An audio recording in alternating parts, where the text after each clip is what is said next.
Good afternoon, everybody. Welcome to TED Talks Ball. I got a Thursday afternoon edition with Dr. Nirav Pandya from UCSF and also 95.7 The Game. He's their injury expert. And, he's a great Niner fan and Warriors fan, Chicago Bears fan also. So I thought we'd talk a little bit about injuries throughout the teams. And he also has great opinions too. So I love if you could share some of your sports opinions as well as medical opinions, Dr. Pandya. Try to keep the audience engaged. Happy to try.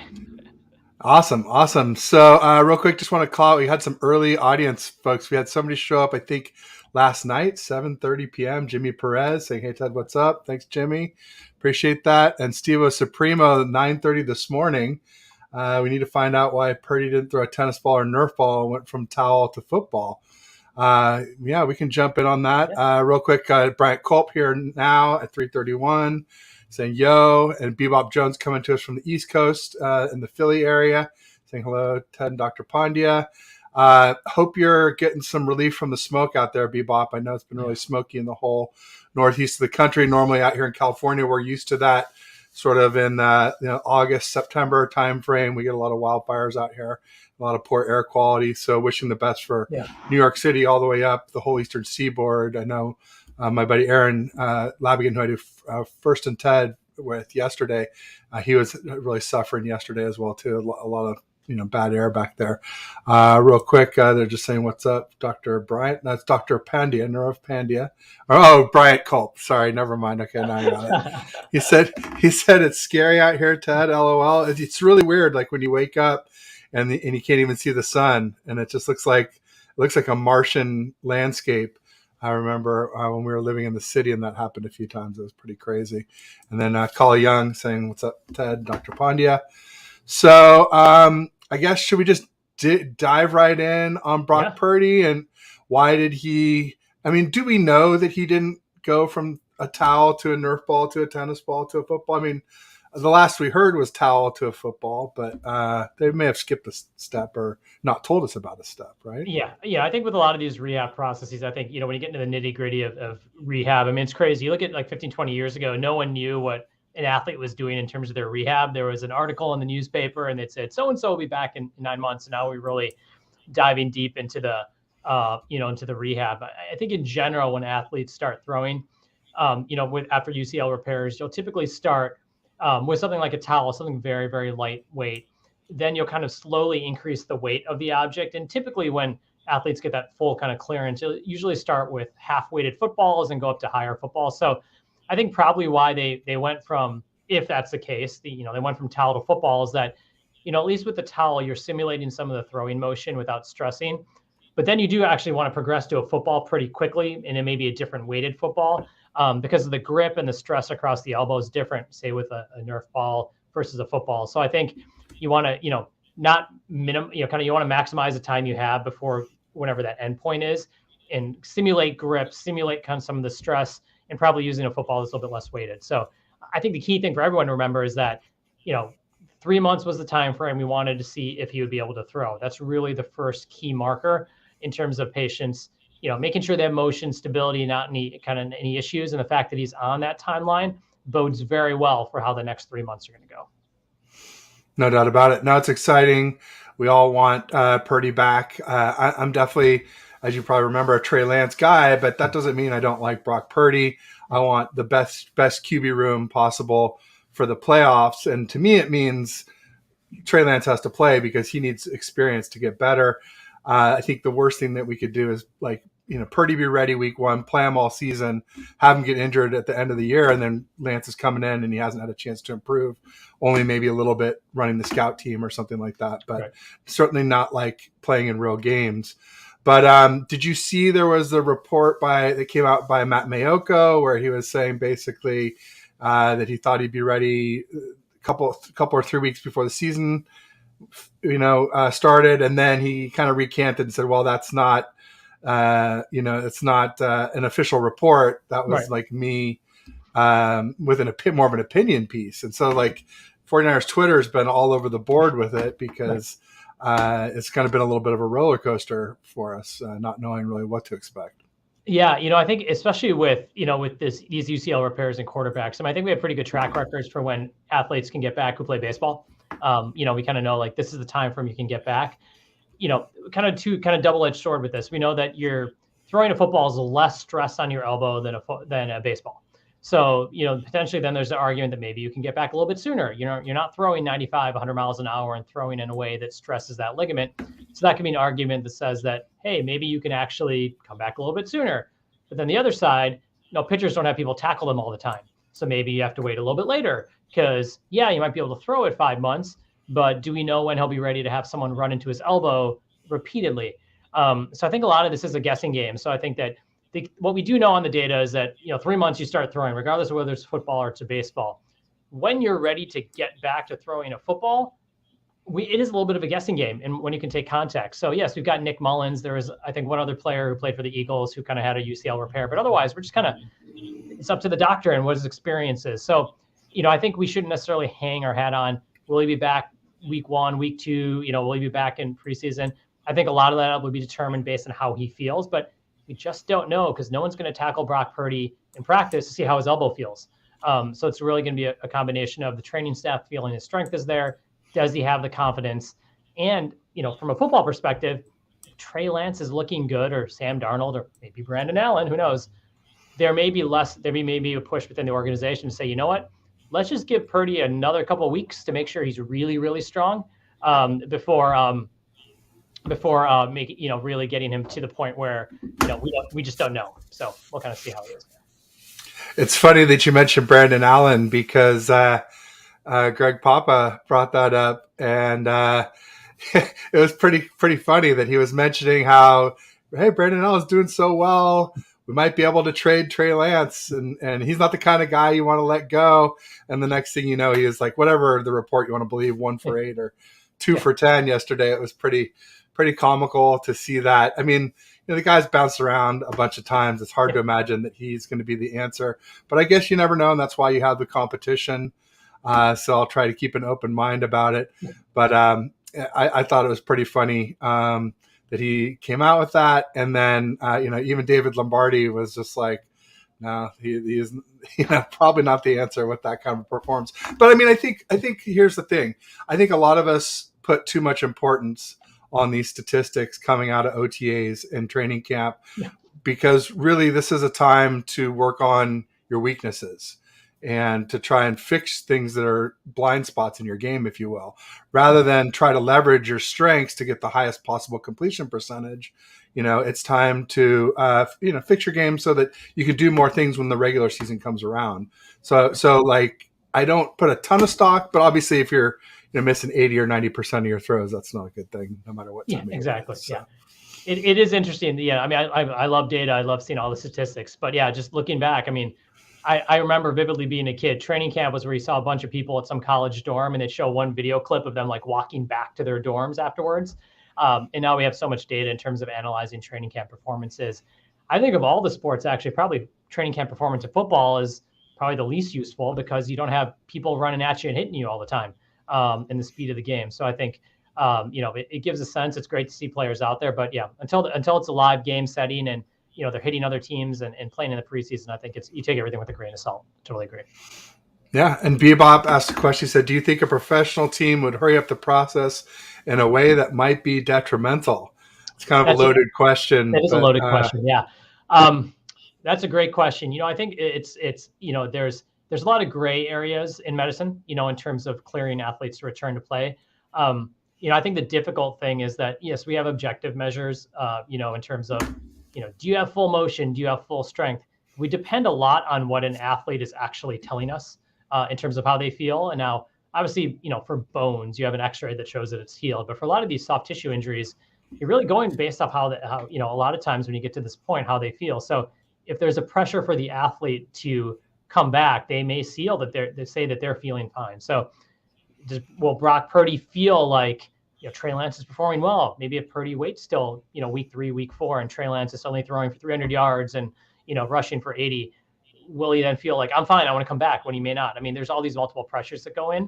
All we can say is we know generally when things are healed and the functional part of things is so kind of wide open. But yeah, in football in general, I think it is a little bit of gray zone. I don't think anyone purposely rushed someone back, but determining when someone quote unquote is ready, there's a little variability from team to team.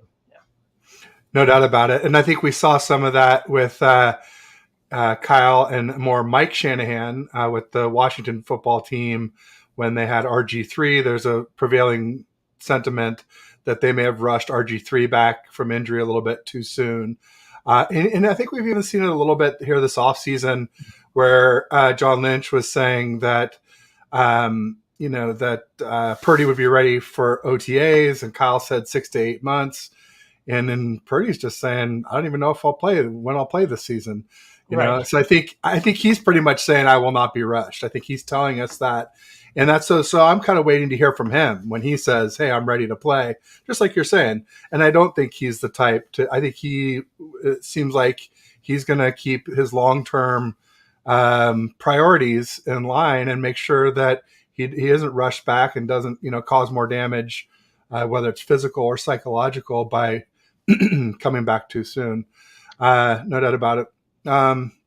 But did you have more thoughts on rushing back? Yeah, and I think the other thing with rushing back as well too. I think especially with elbows, I think there's sometimes with ACLs and other things, I think there's athletes, there's a little bit more leeway in terms of getting an athlete come back a little bit quicker. I think the line for elbows is so thin that most teams are going to err on the side. I think it's different than like a muscle contusion or things like that. So I definitely think that with this injury and the importance of the position with an elbow, I think that they're going to probably err on the side of being cautious, particularly with someone. It seems as if the organization has really minted as their starter for right now, and feels like he could be potentially the future. So I think so. Yeah, makes sense. Collie Young was asking, didn't Jake Delhomme have a similar injury? Yeah, so Jake had a UCL reconstruction, which is where same ligament injured. But with Purdy, what they did was they repaired it. So you basically take the ligament and reattach it to bone, and they put this thing inside called an internal brace, which is basically like a heavy piece of material that helps to kind of give some support to the ligament. Whereas Delhomme, they basically took out his ligament, put a brand new ligament inside there. So that recovery you see that a lot. That's what pitchers get done in terms of the quote unquote Tommy John surgery. So Purdy had more of a repair, whereas Delhomme had the Tommy John, which is putting a brand new ligament in. So Delhomme's data is a little bit different. I mean, he kind of came back and had a very good season, but definitely a different injury where it was brand new ligament put in as opposed to repairing something that had been damaged. So to my knowledge, the only other NFL quarterback who's had this repair plus internal brace is, oddly enough, another 49ers quarterback, Nick Mullins. Right. I know that Big Ben Roethlisberger injured his elbow, but I don't even know that was UCL. Yeah, And I think they said it was some sort of, I think everyone thought it was the UCL, but I guess they're looking at the media reports. Obviously, I don't know exactly what he had done. Said it was more of a kind of repair of the muscle, kind of the forearm muscles that had torn off near his elbow. So yeah, I mean, it really is. It's a rare injury. You just don't see it because it's most of the time in pitchers, it's from repetitive stress and throwing. Like you just throw and throw and throw. For football players, it's you get hit, and you can imagine it's hard to get hit in the elbow in such a way that it tears your UCL. And Purdy did have it happen. When you're kind of cocking back and following through, and someone hits your elbow. So it's just kind of like right place, right time, and bad luck. Like if he'd gotten hit a little bit different time point in his throwing motion, maybe the 49ers win the Super Bowl and Purdy's going in, a Super Bowl champion. But obviously, bad luck with that hit during that game. There you go. So any predictions on when Purdy will be ready to play as far as fully healed and then also back up to speed from a game perspective, had some time to practice? My gut tells me week 3, week 3 of the season. I think, if he's kind of, given, training camp, he gets a couple weeks of training camp in. I think you just give Trey Lance a couple weeks, gives Purdy some more time to practice in a more live setting. My guess would be week 3. I mean, that's all coming off of gut feeling. I just think he'll need some time being with the team, getting timing down. And I think there's no downside. And the team probably wants to give a little window and to see how Trey Lance would do, and 2 games and gives Purdy extra time and gives some opportunity for Lance to perform. Yeah. I know. I mean, I sure want to see it. I've been saying all along, give Lance a chance. Give Lance a chance. Now, but there's people out there saying that they think Darnold will beat Lance out. They think that all he needed was a good chance on a good team. I had somebody today telling me that he carried USC and carried the Jets and carried the Panthers. I don't know where he carried them to, but I get it. I get it. If you don't have any talent, and you're on a terrible team, you can carry them and still not do well. He tried to compare Darnold to Purdy, and I just sort of said, well, it seems like they're kind of polar opposites. Like Purdy is physically limited, but like makes all the right decisions, and Darnold is like physically gifted, but makes terrible decisions. So it seems like they're opposites to me.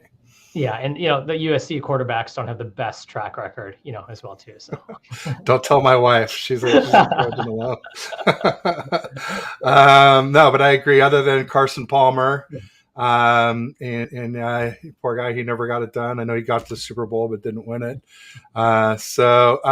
Steve O Supremo says Josh Allen bruised his UCL last year. Well, he sprained his UCL. It's a little different than a bruise, right? A contusion is more of like you get hit on it and it causes swelling and bleeding. Yeah. And a sprain is where it's a partial tear but not complete like Purdy's. Yeah, and I think what we are also is like the quarterbacks we know who've actually had the surgery done. I think there've been other quarterbacks who've had issues with that area, but in terms of those having it bad enough to get surgery done is the key. While we're on that subject of other quarterbacks who have had, Stafford was in the news last offseason for, I think he got a platelet-rich plasma injection, PRP, in his elbow. Do you think that was UCL also, or do you think that was something different? I think potentially it could have been UCL. I mean, typically, when we use PRP in the elbow, it's most commonly used for tendonitis, which could be an issue. But a lot of professional teams as well, too, like if he's got just generalized wear and tear, like early cartilage damage, some degree of ligament damage, it's used as a non-invasive way to hopefully get some healing. But yeah, the structure you get most worried about potentially UCL, but also it could be just kind of like, I mean, Stafford's been injured so many times and it keeps going out. So I wouldn't imagine if you got an MRI of his elbow, you'd see 30 different things wrong, just from all the kind of wear and tear. So it's typically used for kind of more, tendonitis around the forearm muscles. But absolutely, you could use it for a UCL as well too, or just kind of generalized irritation in the in the elbow region. Yeah, I mean, I don't really like Stafford, but I respect him. I mean, the guy's a warrior. He's played through a ton of injuries. I have to respect that. Speaking of his injuries, I wouldn't mind hitting on one more while we're still on that subject, which was, he had a back injury last season, and I've been under the impression that a contusion, which is sort of like a bruise, like what Steve was talking about for Josh Allen here, that's what he had on his spine. And am I wrong to think that that's less serious than like a cracked vertebrae or a blown disc or something like that that's more structural? Like, it seems like a contusion will heal on its own and less likely to cause further spinal issues. Because you always hear somebody hurts their back and it's like, oh God, now they're going to keep hurting it and hurting it and hurting it. Yeah. Is that a fair... Yeah, it's a fair assessment. Yeah, I think if you've got the bruising, I think it also depends on where where the contusion is. Like obviously in the bone, if you have a contusion, that typically means there's some degree of inflammation and bleeding in the bone, and the bone is technically structurally weaker during that period of time. But the structure is except on a microscopic level, is pretty intact. So unless you have like more and more blows to that area, which is pretty rare, people will heal up from that, assuming they don't have secondary damage. There are some cases we can actually bruise the spinal cord. Which can happen from impact. And that's where you get a little bit more worried because, obviously bone's a little bit more resilient, but if you do get bruising of those actual nerves, then you are susceptible to have repeat injuries to there. And that's something you want to avoid. But so I think a lot of it depends on kind of location, as well as, how much stress to the area. But let's say, if it was the bone, yes, that's definitely one of those things where, assuming there's no secondary collateral damage, those will heal better, as opposed to when you break something or you have a herniated disc. And that's where you worry about the player who like every 6 games is going to have an issue and be on the, miss a game because they've got back issues. Because it's hard. It's hard in general for athletes to deal with that. And then to be taking contact on top of it is problematic. Which is sort of what happened to D Ford for us. Yeah, exactly. It was more of that type of injury. So with the spinal contusion, would that maybe lead to numbness and loss of strength? Potentially, kind of like early would be pain, and then you could get numbness and then weakness. Especially if it's in the area of the spinal cord that supplies the muscles, and then worst case you worry about paralysis. Like that's obviously a risk. as well too from a Knock related on injury. So knock on wood. Like I said, I don't really like Stafford, but I respect him, and I'd never root for injuries, even from my worst enemy. And the Rams are pretty far from my worst enemy, especially look at them from this year. I don't think we have a lot more to worry about from the Seahawks, to be honest. So let's talk some more about the 49ers. One of the people from the title of the show, Elijah Mitchell, he got injured last year in camp and then got injured first quarter against your Chicago Bears in that monsoon game. Then so that was an MCL, took him out for 7 or 8 weeks. He came back mid-season for a game or two, injured the other MCL, sprained, I should say, the other MCL. And then he came back for the playoffs. He was in the Cowboys game and literally could have run the ball, stayed in bounds, and ended the game. And instead, he ran out of bounds, which caused us to have to run a few more plays. And during the next 2 runs, he pulled his groin, or I forget if it's a groin or hammy, but kept him out of the NFC Championship game. And now he's out of OTAs and minicamp. I mean, am I wrong to say that I feel like this guy's injury prone? Or I mean, I don't know if you approve of that kind of labeling, but I'm kind of there with him. Yeah, I think he's definitely had a kind of a collection of injuries where you worry about what's overall how is he going to be able to hold up through the course of the season. And I think the tough thing with MCLs is that you injure one, it puts you're out for a long period of time, and then obviously with any NFL player you want to rush to go back. And then you unfortunately have another injury. And I think the two MCL injuries were, it's bad luck. You can only injure those from contact. But then I think once you've got 2 MCL injuries, then you're kind of set up for all those soft tissue injuries, the hamstring, the groin, all that other stuff as well too. So I think it'll be really telling to see, will he be able to overcome these and not, become kind of the chronic soft tissue injury person once you've kind of potentially altered the way you run because you've had these structural injuries. I mean, we have a tendency to think, MCL injury, not a big deal. I mean, these are major ligament injuries of the knee and you're out for a period of time. So there obviously is going to be some residual effect on those. So hopefully he stays healthy, but, just kind of looking at the 49ers running back room, I mean, that's kind of the thing, you run hard, you're making quick cuts, making decisions. So unfortunately that's been kind of the trend, just like with the quarterback position. So hopefully, whoever steps up for him are able to stay healthy and be a contributor this year. Yeah, I mean, I was saying about Elijah Mitchell that, he's never had what I consider to be like a major lower body injury, no ACL, no Achilles, no quad tear, no patellar tear. Those are the ones that I think are like the 4 big killers. Yeah. But still, he's got so many little ones. It's hard to ignore at this point. So again, knock on wood, I hope he can turn it around. But I also wouldn't mind if the Niners traded him. I mean, we've got CMC, we've got Debo. JP Mason looks like he's ascending, and then a couple young undrafted free agents. It's not just people say, well, he doesn't count towards the cap. I'm like, yeah, but he counts toward the 53-man roster. And even to me, more importantly, last year was he counted towards IR spots. You only have, I forget, it was 8 or 10 IR returns for the year. And towards the end of the year, you remember I was hoping that Trey Lance might come back if he was able to. And I still think if he hadn't had that revision that, I can't imagine we wouldn't have put him in instead of Josh Johnson in the NFC Championship game if he was cleared to play. And if you use up all your IR returns on somebody like Elijah Mitchell, so it costs you a roster spot and potentially IR spots. So those are the costs I look at when people say, why do you worry about a guy who doesn't count against the cap? Right. Granted Biggs asked, why did that opinion piece that came out ago say that Purdy will be ready to go week 1? Well, Purdy could be ready week 1. Yeah. Dr. Pandya didn't say that he couldn't be. He just said that in his opinion, it's week 3. And my opinion was sort of more like IR for 4 weeks, week 5, or, PUP for 6 weeks in week 7.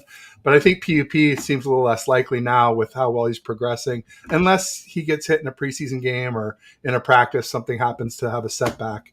But never know. And then Collie said, like Jalen Hurd also, I think that's talking about the backs. Jalen Hurd obviously had a bad back. And then he obviously also had an ACL that had setbacks. And that was one of the, it's kind of funny that, when we're talking about ACLs, that almost every ACL that the Niners have had in recent memory has had some sort of complication. That really the only one who didn't was Nick Bosa, and he rehabbed away from the facility. Pretty telling. Well, I don't know if it tells anything, but it's interesting to note that. And we'll see. I guess we'll see what happens with Emmanuel Mosley, who tore his ACL Yeah. last year. So we're coming up on a couple of minutes left here.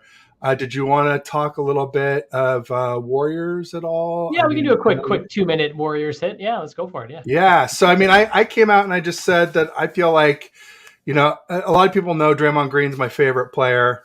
I really love Klay Thompson. I really like Jordan Poole and what I think he could be. But honestly, like I tweeted out that I thought that Steph and Wiggs were the only two core players on the team, and that everybody else was a movable piece at this point. Yeah, I think when you look at this, I mean, the team really, I think number one, the team has to make a decision. Are we going to ride this out with the core and give them the best option to win, or are we going to kind of just start fresh, and I think obviously the best chance to win in today's NBA, particularly seeing how susceptible the Nuggets have looked in Miami, is to kind of keep the core together. I just can't see a scenario, and obviously none of us know the exact details of Draymond and Jordan Poole functioning together, on this team. And it clear based on the Draymond podcast, on everything the organization has done, that obviously Draymond's what they value, and they're going to try to sign him back. So, I think, moving forward, I think it sounds like Draymond's here. Klay, obviously he's a different player. His offensive game is still there, but his ability to play on defense, not surprisingly, coming off an ACL and Achilles, is compromised. So obviously his value is going to be different based on the fact that he's more of a one-way player now than a two-way player. And Curry's Curry. I just don't. I can't imagine how, with everything going on, that Poole can be impactful in this environment. I think he needs to go somewhere where they can pretty much just give him a single role, like, you're Jordan Poole, you're going to start, and we want you to be our primary piece, as opposed to what he's had to do is essentially come in, Curry's out, be the main scorer. Curry's back in, defer. Now go with the second unit. Or now actually we need you to, score 10 points today because Wiggins isn't here. Like, he's kind of jumping around in a tough position. He clearly is very skilled. I just think he needs a new environment to really thrive, as an individual and NBA player. I think so too, Doctor. Well, look, we're right here on 4:00, so I'll say peace, go Niners, go Dubs. But thanks, Dr. Pandya, for coming to join today. It's always a pleasure, and I'll look forward to chopping it up with you here before too long. Awesome. Thanks, Ted. I appreciate it.